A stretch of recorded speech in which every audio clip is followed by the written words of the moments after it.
जे सुरत पहुंच गई विशुद्ध चक्र तक। ये चक्र कंठ दे च है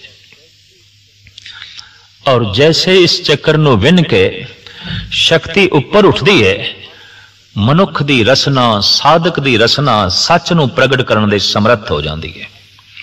इत्थे ही आके कहंदे ने कि परमात्मा हुण रसना ते बैठा है, ईश्वर हुण रसना ते बैठा है।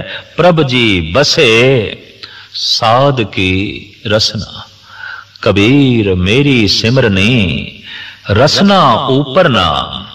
कबीर कहते यही मेरा जाप है, यही मेरी जप माला है। परमात्मा दा नाम मेरी जबान ते बैठ गया। सतगुरु कहते हैं परमात्मा दे दर्शन करने ने, परमात्मा वेखना है। परमात्मा ते साधक दी रचना ते बैठा है। किहड़े साधक दी? जिहदी जीवन शक्ति विशुद्ध चक्र नु विन के ऊपर उठ गए। विशुद्ध चक्र नु विन के जिहदी जीवन शक्ति अगे जा चुकी है, ओदी रसना ते अकाल पुरख बैठा है, ओदी रसना ते परमात्मा बैठा है। पहचान किस तरह होवेगी? साधक नु ही किस तरह पहचान होवेगी कि वाकई परमात्मा मेरी रसना ते बैठ गया। दरअसल हुण रसना नु रस आवेगा। जैसे वो परमात्मा दा नाम लवेगा, रस नाल भिज जाएगा, रस नाल डुब जाएगा। आम बंदे भी राम राम कहंदे ने बड़ी बेसवादी नाल। आम बंदे भी अल्लाह अल्लाह दी धुन उलापदे ने मत्थे ते वट पाके। आम जगत भी वाहिगुरु वाहिगुरु दा चिंतन करदा है, अलाप करदा है, लेकिन वाहिगुरु नाल कोई संबंध नहीं, वाहिगुरु रसना ते नहीं। परमात्मा जैसे रसना ते आके बैठदा है, रसना रस नाल भर जाती है। रसना सच नूं प्रगट करन दे समर्थ हो जाती है। रसना दे चों झूठ दी मैल सारी दी सारी निकल जाती है। नाम जपत गोविंद का सूची भई रसना। और किसी तरीके नाल भी जबान नूं सुच्चा नहीं किया जा सकता। जिस दिन गोबिंद दा नाम जबान दे ते आण के वसदा है, रसना सुच्ची हो जाती है, रसना पवित्र हो जाती है। इस तरह की रसना जब परमात्मा दा नाम लवेगी, रस नाल भर जाएगी। दूसरी इस तरह की रसना चो निकले हुए वाक मिथ्या नहीं जाते, वो मिथ्या बोल नहीं होंगे। सतगुरु दा फरमान कि अंड बिनासी जेर बिनासी, एक साध बचन अटला। साधु दा बचन अटल है। जमीन नाश हो सकती है, आसमान नाश हो सकता है, चारे खानियां दा अंत हो सकता है, जर्रे जर्रे दा अंत हो सकता है, खत्म हो सकते हैं। साधु दा बचन अमिट है, अमर है, व्यापक है। और वो ऐसा बचन जिहदे च परम शक्ति है।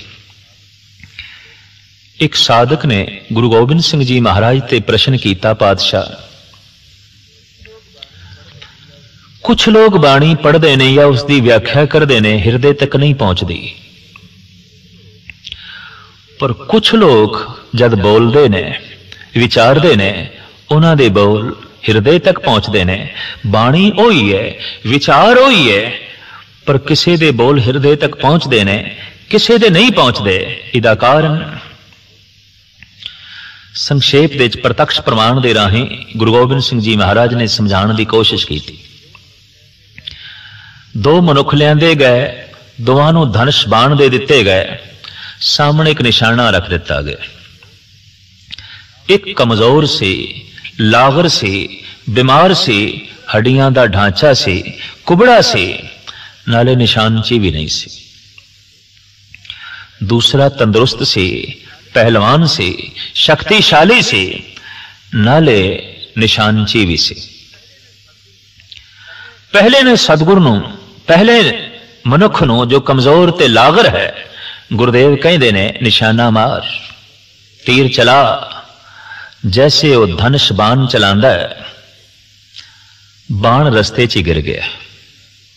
निशाने ते वजना ते की, निशाने तक पहुंचिया भी कोई नहीं, रस्ते च गिर गया। फिर सतगुरु ने दूसरे नूं आग्या की थी, तू तीर चला। उन्हें खिंच के जैसे तीर मारिया, तीर निशाने ते लगे, अपनी मंजिल ते अपड़िया। सतगुरु कहने लगे, थोड़े सवाल दा ए जवाब है। सतगुरु समझ नहीं आई तो महाराज कहने लगे कि पहले बंदे दा तीर विचकार क्यों गिर गया? महाराज ये निशानची नहीं, नाले कमजोर है, ये चिल्ला ही नहीं चढ़ा सकता, इहदे कोल शक्ति नहीं, इहदे कोल बल नहीं। दूसरे दा तीर निशाने तक क्यों पहुंचे है? महाराज शक्तिशाली है, निशानची है, अंदाज जानदा है, इस वास्ते इसदा तीर निशाने ते पहुंचे है। सतगुरु कहने लगे जिन्हां दी रसना ते परमात्मा नहीं, उन्हां दे बचनां च कोई सत्या नहीं। वो बचन ते कन्ना तक भी नहीं पहुंचते, हिरदे तक किस तरह पहुंचणगे?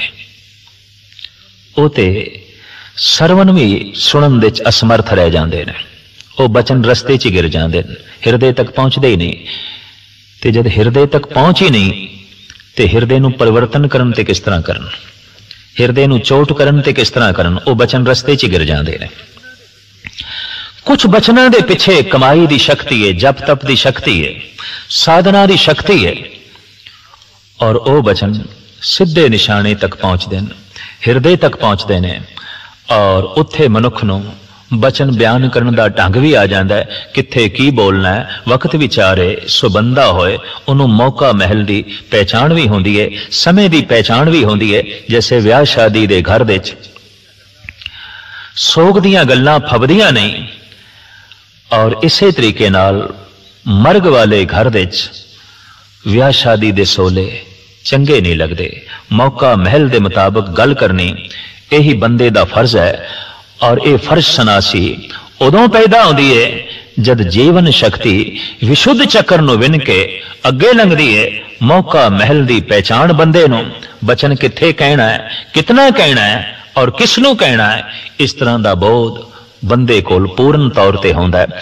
विशुद्ध चक्कर नूं विन के जैसे जीवन शक्ति अगे लंघदी है, इस तरह के मनुख की रसना ते परमात्मा आप होंदा है। सच नूं प्रगट करन दे उहदी रसना समर्थ होंदी है। और इस तरह के मनुखों बारे गुरबाणी कहती है, प्रभ जी बसे साध की रसना। लेकिन अजे परम निधि की प्राप्ति नहीं हुई, अजे परम आनंद की प्राप्ति नहीं हुई। अद्धी तो ज्यादा वाट तय हो गई, मूलाधार चक्र थल्ले रह गया, सवधिष्ठान चक्र थल्ले रह गया, मणिपुर चक्र थल्ले रह गया, अनाहत चक्र तो दूर चले आए। हुण विशुद्ध चक्कर नूं विन के